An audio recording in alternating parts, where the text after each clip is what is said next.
Okay. Let's start with this signal chat leak. Let's start there because it is a pretty extraordinary extraordinary event. What's Mm, incredible is several things. One, of course, they use a signal, which apparently even the mm, Pentagon itself officially um, put out a notice to its own people saying don't use that. It is vulnerable to yeah. Russian hackers. So that's what Pentagon's own Mm, announcement too. And then this whole time they have a meeting of the supposed to be 17 people, but 18, with one extra, and nobody noticed that, right? I mm, find that's pretty extraordinary. It is Mike Waltz who brought him in, and not only he didn't think it twice about that, but nobody else during the meeting. And then once this whole thing happened, it seems like nobody know about what happened until he himself wrote about it. So the whole mm. thing, can we say, is a serious security breach, isn't it? It is a very serious security breach. I mean, by the way, Signal, just to say, was originally a Russian system. So I'm not saying that means that the Russians can simply Uh-huh. break the encryption, but Yeah. probably they have a fair understanding of how it works. And it clearly isn't secure, and it is a commercial system. Now, about 2 weeks ago, as it happens, I was provided with a whole description of the security protocols for communications within the Kremlin. Okay. And they are incredibly detailed, Hmm. and they show how, what you can do and what you can't do. I'm going to make a guess that the security protocols in Zhongnanhai are at Hmm. least as tight. Yeah. Using something like Signal seems absolutely bizarre. So bizarre that I am starting to wonder. Now, I don't know this. What I'm going to say now, I don't know for a fact, but this is my guess. This is a guess, and I want to stress it's just a Hmm. guess. But I wonder whether this was quite as, negligent as it looks, whether somebody didn't make a decision to leak information about this meeting to Jeffrey Goldberg, Okay. that because using a um, American government communication network would probably have been against the law, and would have been certainly against the law, Hmm. and would have been against the law for Goldberg to do. That's why they decided to use Signal.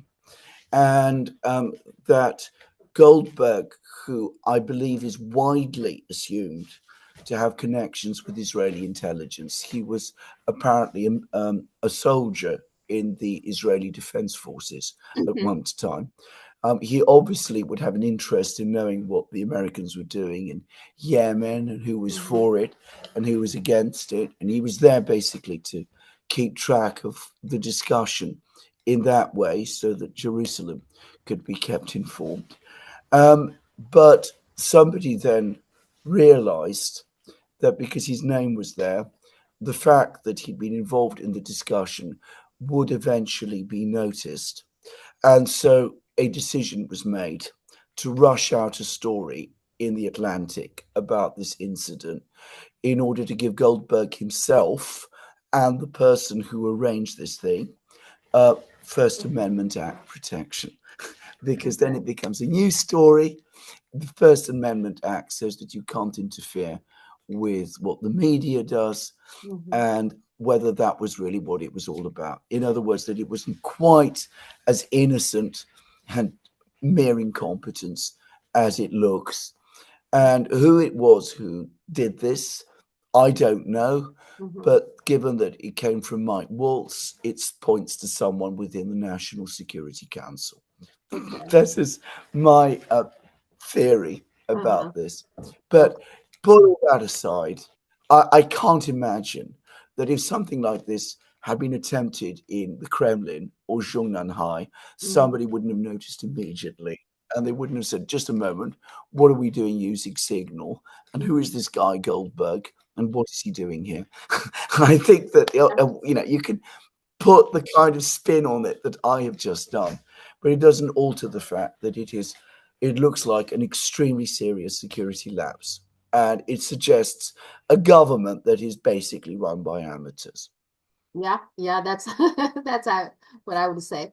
They in China, of course, a lot of people pointing out, right, that they're talking about Huawei is a national security threat, TikTok is a national security threat, everything about China is a national security threat. Here you have the highest level, meeting security. It should be very, very highly classified information, and they were chatting about, and yet you just did this so casually. So what are you guys doing, Yeah. right? So that's the ironic part of it, I think. But I mean, people, you're absolutely right about that, and people in the Chinese media who are saying the social media who are saying that absolutely right as well. The Americans have a completely reckless approach to sensitive information. I mean, America leaks like a sieve. We all know that it does. Mm-hmm. Yeah, I think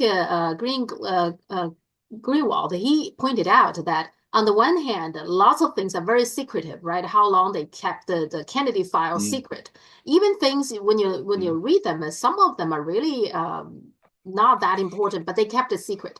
On the other hand, yeah, they kept on leaking out things that you would think that should be highly classified, but they keep on doing it for whatever purposes they are doing, right? So there is a contradictory yeah. how the US government behaves when it's about security information. Yeah. Yes, because its approach to information is very manipulative. I Uh-huh. mean, they leak what they call classified information in order to basically manipulate opinion. Mm-hmm. And so they play this constant game of giving us tidbits of information, which they say is obtained secretly, and then they don't really tell us very much about how it's obtained. And clearly, they also brief their so-called friends. And the thing to understand about the American government is that it's not friends in the same way as we have, China has, Mm-hmm. Russia has. It's just, people know each other. Yeah. There's this ardent support for Israel in some places. And Goldberg may be seen as an Israeli intelligence officer, but that makes it even more important for some people that he should be party to discussions. So America runs in a Mhm. completely different way from any other capital of any other great power. It's quite bizarre. It's very difficult for outsiders to understand. And of course, the absurdities of it, the inconsistencies in it, the recklessness involved in it, and the hypocrisy as well. I mean, you're talking about Huawei. Mhm. I mean, it reeks to the heavens, but there it is. Yeah, just so you know, I read an article not that long ago about how they disassemble and taking down the Huawei base station. Turns out Huawei Mm, has 6,000 base stations already built in the yeah, US when this ban in yeah, Huawei took place.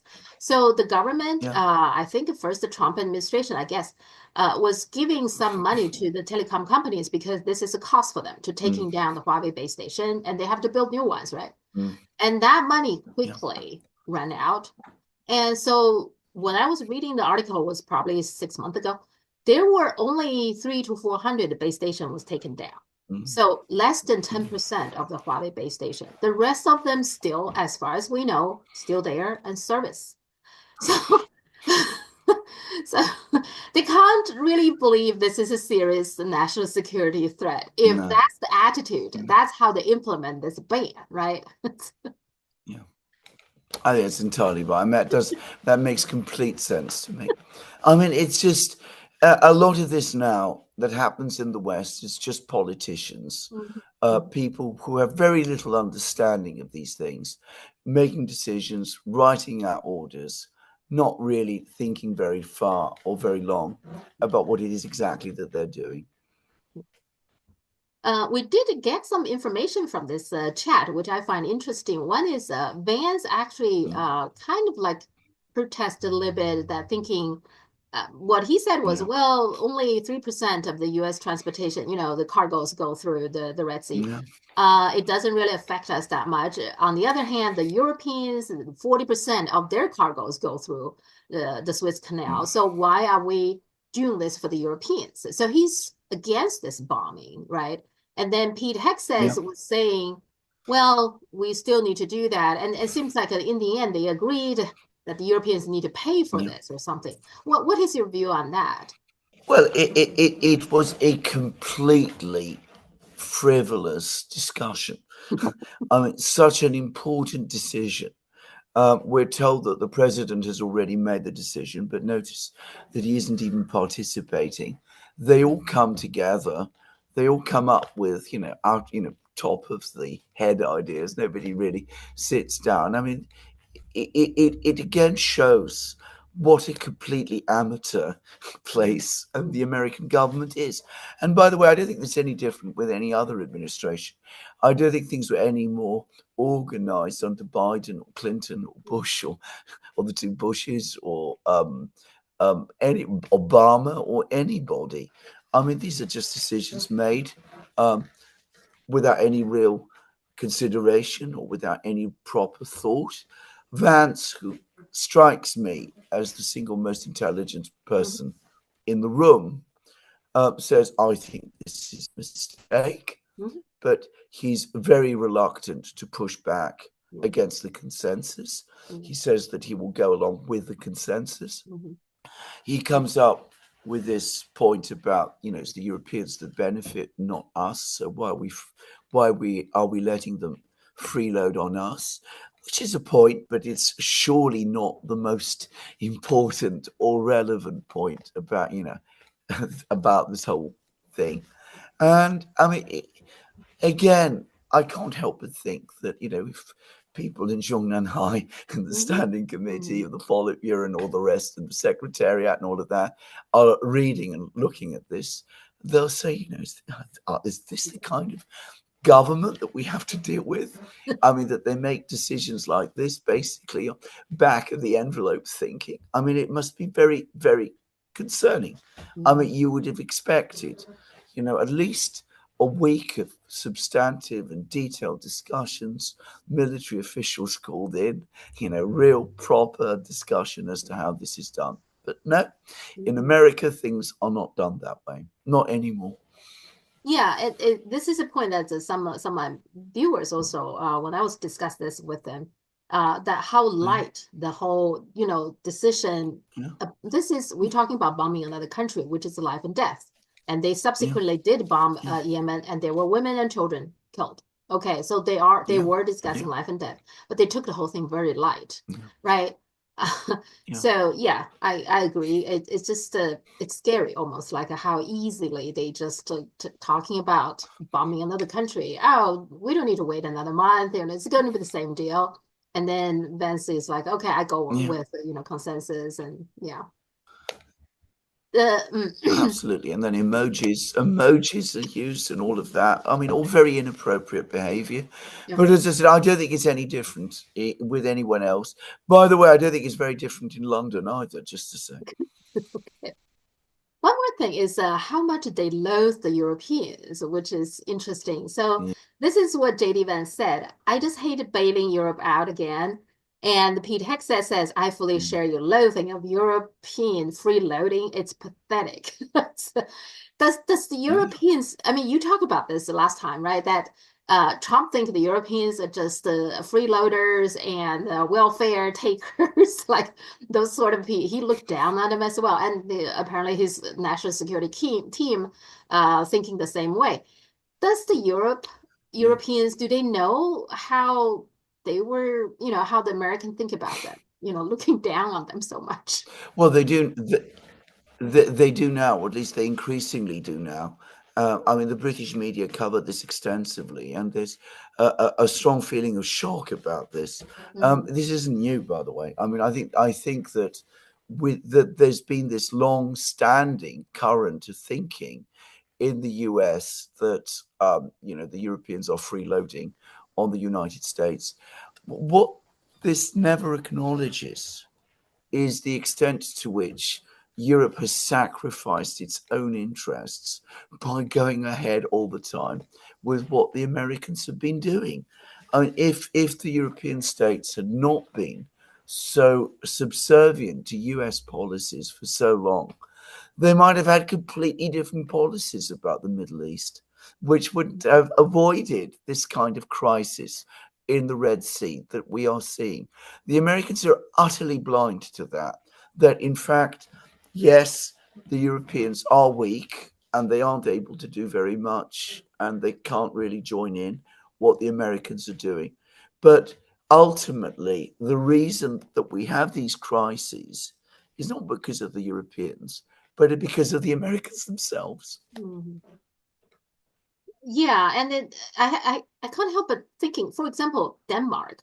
Denmark has been doing everything the United States wanted to do. I think they're Yeah. also probably part of the Nord Stream bombing. At least it helps with the cover up of it. What does Denmark get? Right now, openly, Trump wants Greenland. Just imagine if Russia says that, you, Denmark, I want to take Greenland. What kind of reaction you're going to get, right? And here you have the United States openly saying, I want Greenland. And yet, what does Denmark do all this to help the United States? What does it get for Denmark? I don't get it. Well, they don't get anything very much. I mean, once upon a time, say in the 1950s, you could argue that there was that there was a lot of value in the relationship for Europe, at least for Western Europe. I mean, they were protected from socialism, which of course they were worried about. They didn't want socialism to be expanded to them. Certainly, the European middle class, right, opposed to socialism. So the Americans protected them from all of that. America did arrange for an economic boom to happen in Europe in the 50s because it needed the Europeans to be rich so that they could better resist socialism and all of this. At that point, you could argue that there was a mutual benefit in the relationship. But over the last 15, 20 years, well, going all the way back maybe to the early 2000s, it's increasingly clear that the relationship has become completely unbalanced and that the Europeans aren't getting anything very much. They're being asked constantly to sacrifice their own interests. We have a deepening economic crisis in Europe, and that is deeply connected to the relationship we have with the Americans. And the Americans are becoming more aggressive towards us and more predatory, but we don't have any longer the political institutions that would help us push back against it. So I don't think we get very much. I think the Americans are sick of us and don't like us. And logically, we should be as well. We should decide to stand on our own feet, rediscover diplomacy, engage with Russia, obviously, because it's our neighbor, engage with China, because it is the rising economic and technological power. We could do all of these things. Once upon a time, when we were led by real leaders, people like Charles de Gaulle, for example, who was the first important European leader to establish diplomatic relations with China in the 1960s. When we were led by people like that, we would have seized that chance. Today, we can't because we have people who are not leaders in any meaningful sense anymore. Yeah. We talked about this before. It seems like if the Cold War ended, it seems like Europe is the loser. Ultimately, Europe is the loser in the ending of the Cold War, right? Yes. Isn't it? Yeah. Yes. Yes.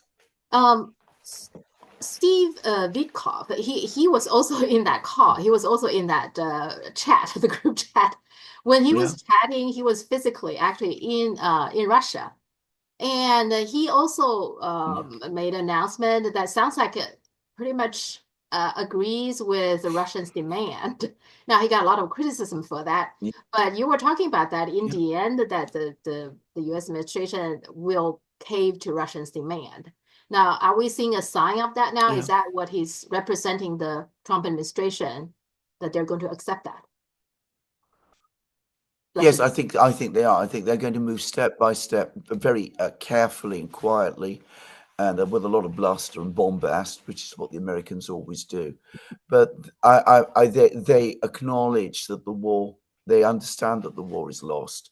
The U.S. intelligence community over the last day has published two statements, one from the head of the Defense Intelligence Agency, the other one, their major threat assessment, both of which are starting to acknowledge that the Russians are winning the war in Ukraine. Mm-hmm. So given that that is so, and given that the Americans want to extricate themselves from that war, they have no alternative in the end but to accept Russian demands. And they had those negotiations in Riyadh on Monday. And we had a very muddled and confusing day yesterday with all kinds of readouts being published by all sorts of people, the Americans, the Russians, the Ukrainians. But if you take a step back and you look at what all the various readouts say, particularly if you look at the American one and then compare it with the Russian, it's absolutely clear that the Americans basically accepted every single demand the Russians made to them. The Russians said, well, we'll go into the grain deal, but we want major sanctions relief, which the Americans, by the way, are not in a position to give because the sanctions in question are all European ones. But the Americans said yes. And also Iran, there seems like they're considering a negotiation with the U.S. regarding Iran's nuclear program. Yeah. But there was a negotiation and there was a deal during the Obama time, and Trump is the one who scrapped it. So what's different this time? Why should Iran trust Trump this time? Well, that's an excellent question, and the Iranians are asking themselves that very question. The supreme leader of Iran, Ayatollah Khamenei, has made a number of speeches about this. He says, why should we trust the Americans? How can we trust the Americans? We're being asked, in effect, to renegotiate the same deal that we negotiated in 2015, and the Americans went back on it. How do we know they won't do it again? I mean, this is a major problem, and it's a problem that every country that confronts the United States has to face. That the Americans will agree to one thing one day and go back on it the next, and there is no simple answer to this problem. I just curious. So Trump announced that he's closing the Department of Education. All right. This is just, I'm curious how your wife is academia, my husband is academia. How do you feel about that, closing the Department of Education? I want to just share with you my own feeling. I'm very mixed feeling about this because the Ivy Leagues, it is very clear, all the Ivy Leagues, many of the private schools, universities, they have huge endowments, and yet they're still receiving federal funding. And they are charging high tuitions from their students. And so some people even saying that the Ivy Leagues are not even educational institutions. They are they're basically fund manager, and their education is just a sidekick. There even people go as far as saying that. So in that sense, stop all the money funding to Ivy League. I actually don't have a problem with that. On the other hand, there are also good programs within the Department of Education, like helping the special needs children, stuff like that. Clearly, if that will get cut, it will impact the students, just my neighbors, stuff, people like that. What is your feeling for that? Yeah, I have exactly the same feelings as you. By the way, I mean, bear in mind, my wife works for an American university, and I mean, the feeling there, and I think I don't want to say too much, but the feeling there is that Ivy Leagues, many of the big ones, are a mix of hedge funds and that kind of thing nowadays, and also networking institutions. So, young people go to them, not so much for the education they're going to get, which is sometimes not bad, but mostly because they meet other well-connected young people, and that helps them get good jobs in good positions. And it doesn't follow by any means that the best education that you can get, it comes from these places. So I agree with what you said completely about the Ivy Leagues, and one does wonder why Harvard needs federal funding. I mean, just to say, I mean, it's incredibly rich institution. It really doesn't. But this complete abolition of the Department of Education, it's Gorbachev all over again. It's the kind of thing I remember from the old Soviet Union, in the 1980s, perestroika and all of that. We do away with whole things like this. We don't really go into the details of it. We don't ask ourselves what exactly is going to take its place. We just move forward. We create more chaos and more disorganization. There is a genuine sentiment, a general sentiment that things can't continue as they are, which is absolutely right.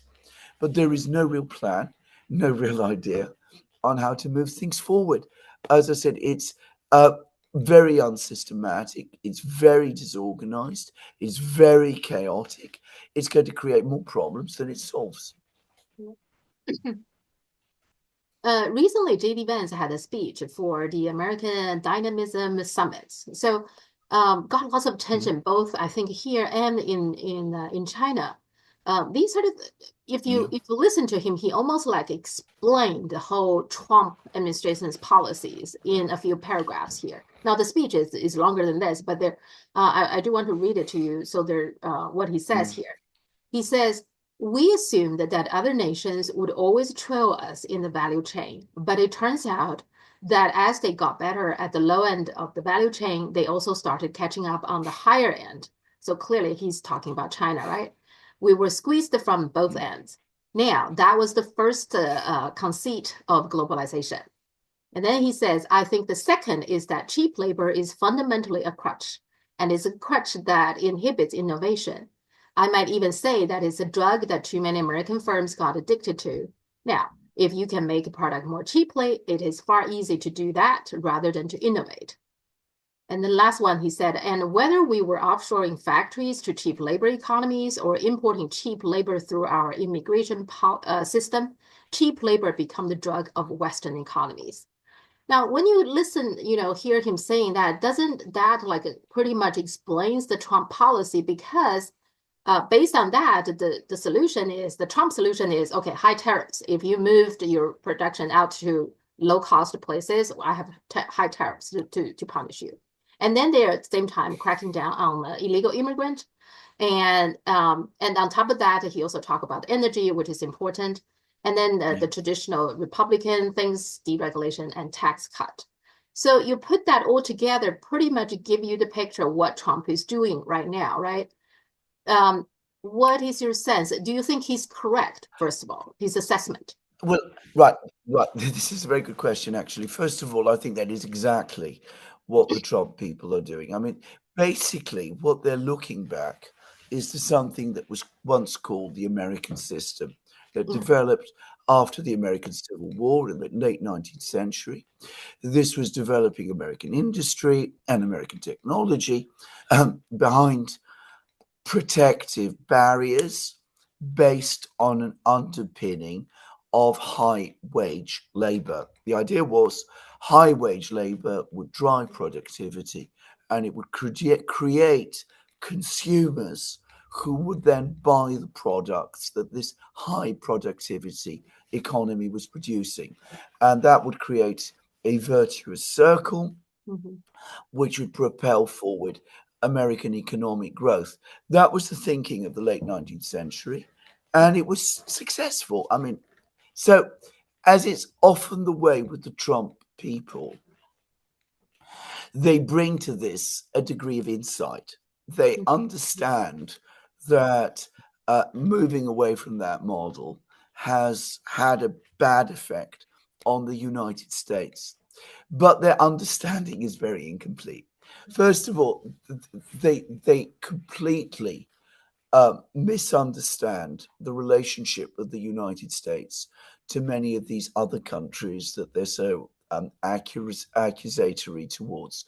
So if we're talking about Mexico, for example, or other places in what's now called the global south with the cheap labor, I mean, the point about it was that they were part of, you could call it an imperial extractive system created by the United States itself. In other words, it wasn't the choice of these countries, it was the model that the United States forced upon them. And it did so because for a time it seemed to work for the United States. The second is that the US, these people don't understand the actual benefits of real trade. Now, China never fell into that trap. It never was part of the extracting system in the same way. It conducts trade with the United States. Trying to abolish that trade is not going to work to the American advantage because it misunderstands the relationship between China and the United States. That's the first thing. The third is that saying that cheap labor abroad is somehow the drug doesn't look at the underlying problems within the United States itself. I would argue that, in fact, problems of American technological and industrial decay go back long before the turn towards cheap labor. I would say that they go back actually to the 1960s. And one of the reasons why the United States became more extractive towards other countries was precisely because the industrial system within the United States was decaying as the US gradually moved from a system of towards a system of financialization within its own economy. So there's a lot here that I think isn't clearly understood, because I don't think that people like Vance have a clear overall picture of what the United States really needs to be. Now, I should say, on Monday, I was talking with a friend of my wife's who is an academic who's been to China. He's, in fact, a person who's studied Chinese, who's worked in China, who teaches about, who's what's called in the West a sinologist, in other words, an expert on China. He is unusual, by the way, that he loves China and has tremendous admiration for the Chinese people. But he was telling us, and I've not, you're starting to see this in many places, that the reason China has developed is because there is a strategic plan. There is an education plan, which is part of that greater plan, and that there are strong planning mechanisms which combine with an ability to mobilize resources. Now, that doesn't exist in the United States, and Vance and the people around him are actually deeply opposed to that sort of thing. The entire development of the United States since the mid-1960s has been in the opposite direction.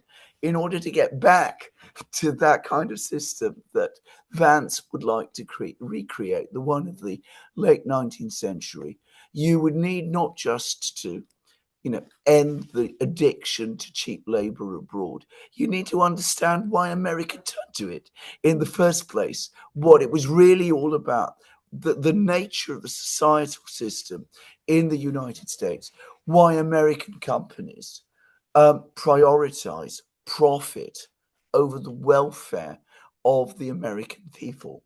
Just to say, and because that is ultimately what is the key to the whole problem. Now, people have there's plenty of footage of his speech in China. A lot of people watching it. In particular, that part he's talking about.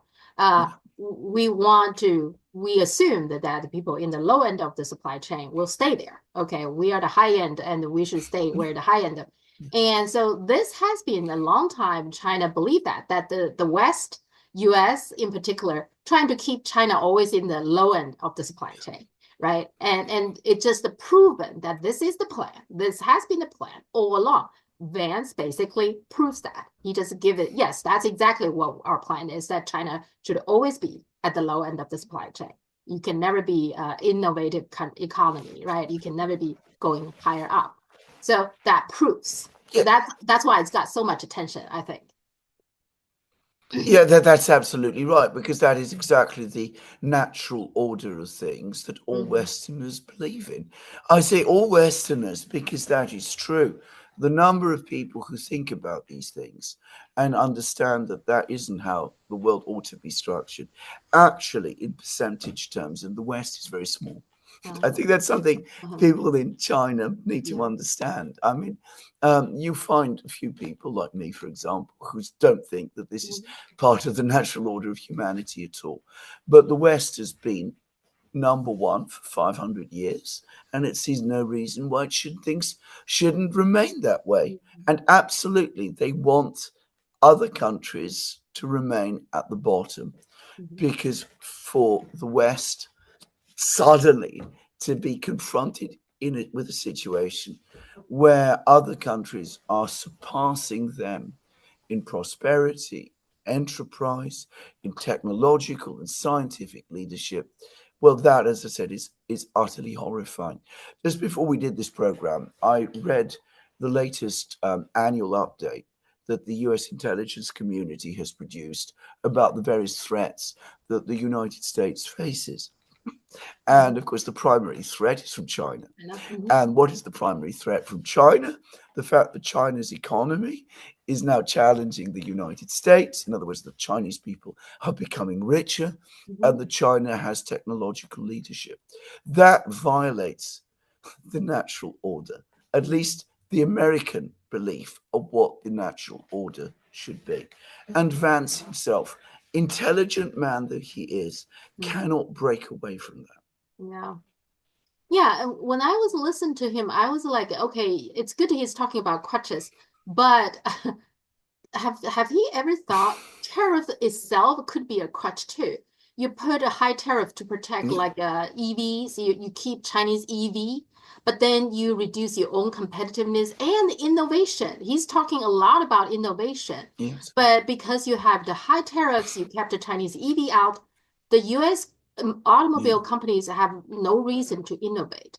So he doesn't seem giving that a thought at all.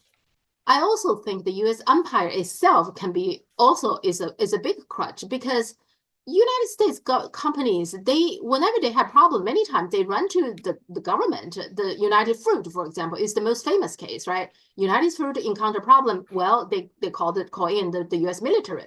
And then of course Boeing is another example. Meta trying to instead of trying to be competitive, innovative, they want the U.S. government to come in and ban TikTok, right? And the Huawei and the latest DeepSeek, right? OpenAI trying to convince the U.S. government to ban DeepSeek. I mean, all these you can say are also crutches, which he didn't touch at all, right?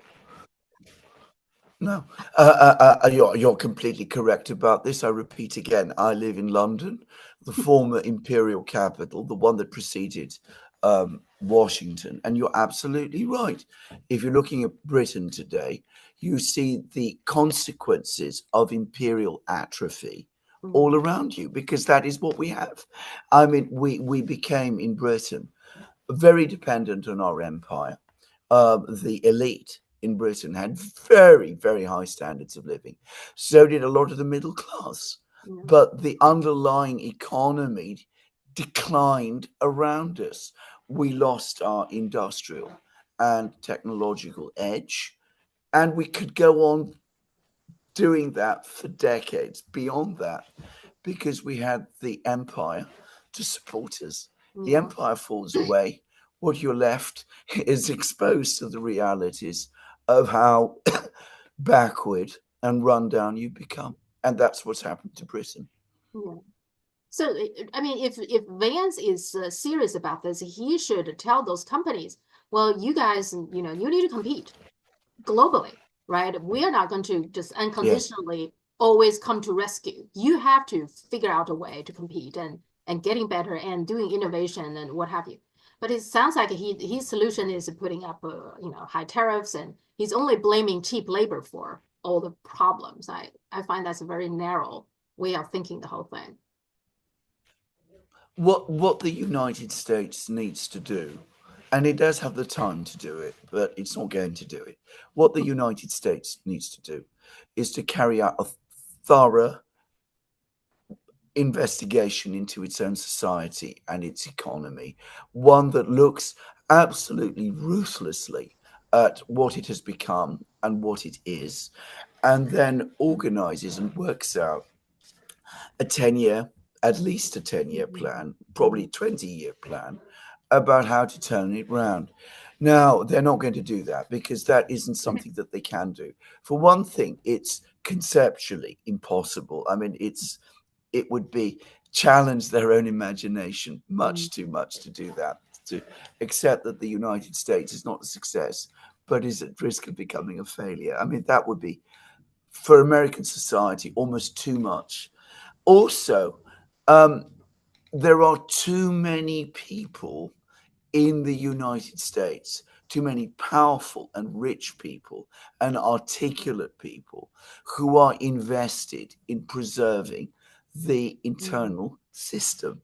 Now, can I just say, I think it was in 2015 that China started the Made in China program, to seek technological leadership, to build technological advance.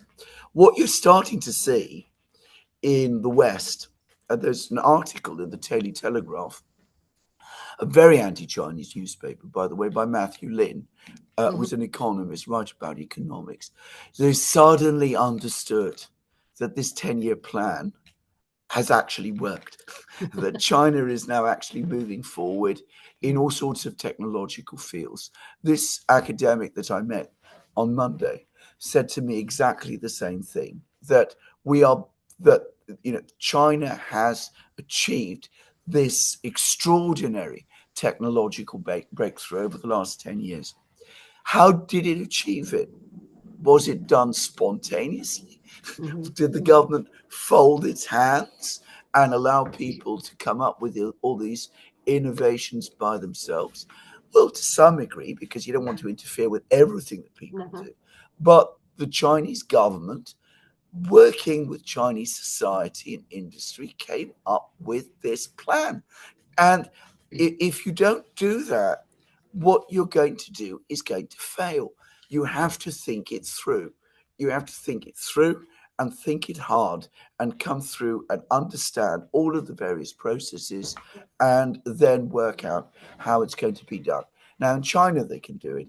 In Russia today, they can do it, by the way. I mean, they're increasingly doing this. In America, they can't. I think that it's asking too much to expect that they can. Now, regarding the trade war, so Trump did send a kind of an envoy, the Senator Steve Daines, who is a Montana senator, a longtime Trump supporter. He also lived in China, my understanding, quite a few years. So he knows China quite a bit. And he recently was in Beijing. Yeah. Now, I don't get the feeling he achieved much other than just to go to visit and familiarize the people there and kind of like get started. Is that how you feel about his trip as well? Well, absolutely. I mean, there's been no proper thought through communication between the US government and the Chinese government. I mean, for one thing, this particular US government cannot make up its mind about China. Do they see it as a malevolent enemy? This intelligence report that I mentioned has a whole section entitled China's malign activities. Is it an enemy or is it a potential partner? I mean, they can't make up their mind. And until they do, how can they develop a policy? And, this senator is no doubt a charming and clever man, but is he really the person who understands all of these issues that we've talked about at such length in this program? I doubt it. Yeah. And it seems like China's responded to, they were nice to him. He get to meet the vice prime minister, high-level officials, and they were all nice. But right after he left, Li Qiang, the prime minister, did sign a Anti-Foreign Sanctions Act, which is China's response is saying, if you, an individual or a company, to follow the order, sanction us, our company, and our interest, we are going to punish you. And so that seems like a pretty strong signal to the United States, because the United States is the one who's sanctioning everybody, including China. So that seems like China now is pretty much almost like giving up. Really, United States would come to a senses to do something sensible. China would just move on with whatever they think appropriate to protect Chinese interest. That seems to be the message. What China is doing is it's defending its economic sovereignty, and which anybody who has any knowledge at all of Chinese history and of the temperament of the country would know it was bound to do. I mean, this idea that you can somehow bend China to your will by threatening it with sanctions is ridiculous. It is utterly wrong. It's inevitably going to provoke a response. And the fact that the Chinese have just made this decision directly after this visit by this representative suggests they weren't impressed by anything he had to say. They didn't feel that he was suggesting anything new or was really giving the Chinese any reason to believe that the United States was rethinking its approach and was seeking cooperation. Yeah. Okay, Turkey. A lot of things is happening there in Turkey. Erdogan seems in a very peculiar situation because domestically there are lots of demonstrations that people are not happy how he treated his political opponent, right? Yeah. And also in the meantime, in Syria, HTS, which Turkey backed, are being attacked by both Israel and also the former government's militaries. And I just read this morning, even Hezbollah has been helping out to attack HTS interest, etc. So that cannot be a good situation for Turkey. Can you explain what is going on and what is Erdogan? What is the situation now? Yes, I mean, the thing to understand about Erdogan is that his position on the one hand looks quite strong, and on the other hand, it's also fairly weak. Firstly, he had a very successful telephone conversation with Trump. Apparently, he and Trump get on well, so that gives him some degree of reassurance. He has a long-standing relationship with the Russians. It's not an easy one. And he's very resentful of the Russians in all kinds of ways, but nonetheless he's got that relationship. So that makes him, on the one hand, feel strong. Against that, the economy in Turkey is in a very fragile state. There's been years of high inflation, very high inflation. The currency is very unstable. The financial system is very unstable. And the great victory in Syria is turning into a disaster because, exactly as we discussed on these programs, what Erdogan is discovering is that instead of Syria, quietly slotting in and accepting its position as a sort of subordinate vassal state to Turkey, it's in fact becoming a conflict zone, with Turkey one of the parties, and Turkey unable to control the situation in Syria in the way that I think he expected, and with a real risk that the growing instability in Syria is going to expand to Turkey as well. So he does what he always does in this situation. He tries to secure his position domestically by striking at his enemies. So the mayor of Istanbul, Imamoglu, is a popular politician. Istanbul is Turkey's biggest city. It was the political base that Erdogan once had, and from which he launched his bid to become Turkey's leader.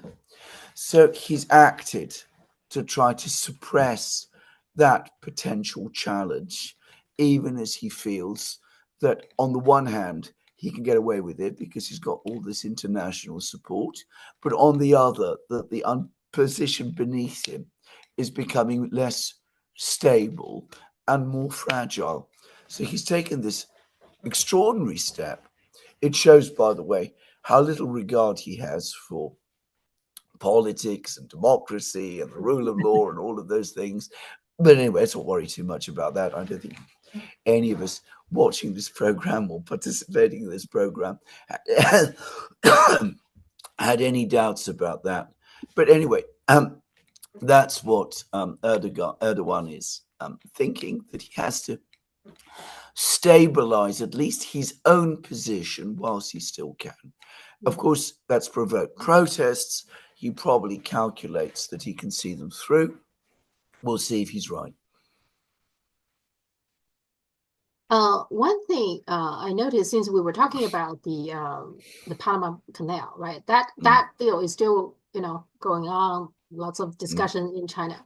In the meantime, there are a few things happening. So, like for example, Mexico has been working on a thing called the Oceanic Corridor. Which is connecting the Gulf of Mexico and the Pacific coast, right? And so Mexico is working on that. That can be alternative to the Panama Canal. Yeah. Thailand is exploring and also proposed a canal. They have been on and off of this discussion, either a canal or a land bridge, which is across the Kra Isthmus, which could potentially bypass the Strait of Malacca. And of course, Cambodia is now undertaking a large infrastructure project. They are building a Funan Techno Canal, which can help China opens up one more, go to the ocean. And in the midst of all this, China and Russia has been increasing their cooperation to working on a northern sea route, which make it the shorter sea passage connecting the Atlantic and the Pacific through the Arctic. Now, with all that, can we say there is an alternative navigation system taking shape? Undoubtedly. And is that surprising? Which is the country that has the most interest in securing secure navigation? It is the country that is the biggest trader in finished goods. China is far and away the biggest trader in finished goods. It trades with every part of the world now. So it needs to create a system of secure navigation, because the system that was created by the United States is being weaponized against it. The United States is trying to exclude China from the former sea routes that existed before, and countries that want to trade with China, countries that need to trade with China, Mexico, Thailand, Russia, they have an interest, a joint interest with China in facilitating the creation of this alternative trading system. There's no doubt about this. Yeah, and in the past, like Suez Canal and the Panama Canal, when it was built, it was a gigantic project that requires a huge amount of funding and the technology know-how, and only the West had that. I think that today the game changing is that China has it. China has the funding and the technology know-how, so China can do it, because in the past it was more exclusive, right? The West could do it. Only the West could do it, right? It's different today. Well, it's completely different today because China can do it. It's not just that the West doesn't have the monopoly on doing it as it once did. It's debatable whether the West can any longer do it. I mean, of course, the Americans built the Panama Canal, and they did it brilliantly, by the way, in more than 100 years ago. But the America that built the Panama Canal had depths of engineering skill and resources and knowledge about how to build the Panama Canal, something like that, which you just don't see today. Bear in mind, just a few months ago, there was this pier that was created in Gaza, and the sea swept it away. So a country that can't build a single pier, are they going to build a rival to the Panama Canal or do something similar to the Panama Canal? Well, I don't think so. And it's not just China have the ability to do it. I think a country is also looking at those canals and the strait. They're all very profitable, right? It is lucrative for the country to have those very important trade route, right? So they want to be part of that too. They are like, okay, why can't we build a land bridge or a canal or what have you, so that we can also make some money and get into this whole, thing. So there's incentives as well, right? There are huge incentives. As I said, more and more countries around the world want to be part of a trading system that will profit them. I mean, they're not doing this because they are suddenly have charitable feelings towards China. Many of them are very, very friendly feelings towards China, but they're doing this because it is in their long-term material self-interest. That's all. Yeah. One more thing is there is some update about the chip wars, right? The chips wars, I can barely follow because every day there's some report in the Chinese media about some breakthroughs. So the latest one is Jack Ma. He backed Ant. He has been touting that there is some AI breakthrough using the Chinese chips, okay? And also ASML apparently are planning to build reuse and repair plant in China, which I'm sure the US doesn't like that. But at this point, I really don't think there is a whole lot the US can do to really stop China in the chips area, right? The US stopped China in the chips area. I mean, again, I absolutely. I mean, this is how some people in America thought. It's how the Biden people thought. But I mean, the whole thing again, always for me, had a fantastic quality about it. The country that makes more chips than every other country, by far, cannot make advanced chips. I mean, this is just stupid. I mean, you just, anybody who understands industrial economics knows that the single biggest advantage is scale. It is scale. I mean, the fact that China makes so many chips, that it has so much industry, that it has such advanced logistical chains, the fact that its universities produce so many STEM graduates, more, I believe, than the whole of the collective West combined, by the way. I had a comparison. Somebody told me, that in Britain, basically, we're stripping our universities of humanities degrees so that everybody can study STEM. And nonetheless, we produce 20,000 STEM graduates. China's produces in any year over 250,000. I mean, that's the scale of difference. And the other thing is, these are highly educated, highly motivated, well-trained people. You're going to get at least as good an education in STEM in a Chinese university as you will in any Western one. Once upon a time, where when Chinese students had to come to Cambridge to learn mathematics, that's all far in the past. Anyway, to think that this country that has all these resources of intellect and human resources and industrial and logistical and technological resources cannot produce advanced chips, it's just stupid. I mean, it just shows a fundamental failure to understand basic economic and, by the way, human realities.